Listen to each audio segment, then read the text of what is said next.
faletrany tenako miarabatsika rehetra zay manaraka izao fandarana izao. Fandarana manokana zay natao entina hanampiana ireo mpianatra lalàna amin'ny fianarana lesona.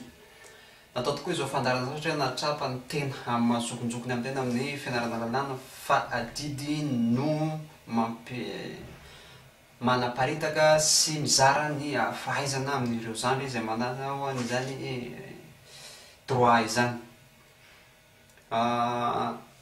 Rehefa hianatra droit ny olona iray dia tsara raha fantany ny voalohany indrindra ny zany atao hoe droit izany. Ka noho izany tondrana azy voalohany dia ny resaka notion du droit. Ny droit dia mizara roa. Misy ny antsoina hoe droit objectif ary misy ny antsoina hoe droit subjectif. Raha omena ny définition du droit objectif dia ensemble des règles juridiques destinées à régir une société. Izany hoe fitambaran'ireo lalàna rehetra eo amin'ny firenena anankiray izay natao hifehy sy handrindra ny fiarahamonina. Maka ohatsika amin'izany dia ny reny resaka code, ireny antsoina hoe droit objectif, ireny lalàna rehetra, ireny décret ireny. Izany hoe ny droit objectif dia afantatra amin'ny teny gasy hoe lalàna amin'ny sens général zany hoe sens plus large, zany hoe tsy ny lalàna mivoaka amin'ny solombavamboaka ihany fa rehefa atao lalàna natao hifehy ny fiarahamonina dia azo lazaina fa droit objectif.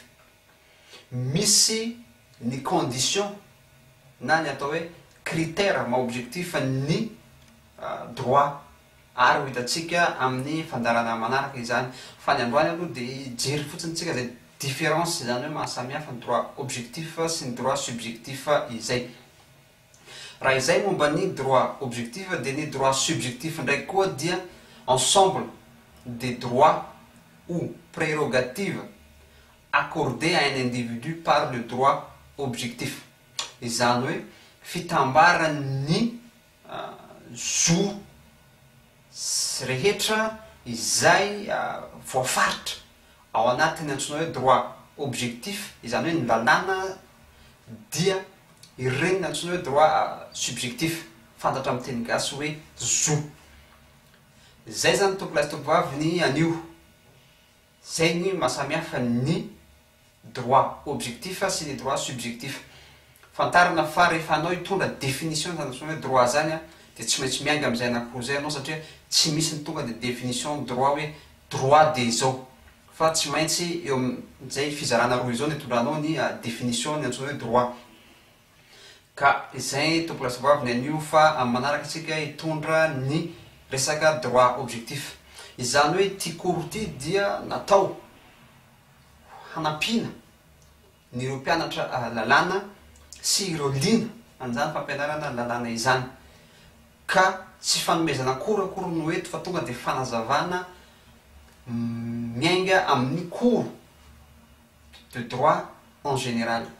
Zay tompolahy sy tovovavy ny anio ka masatsika anaraka amin'ny fandarana manaraka ny lohateny hoe droit objectif, les critères.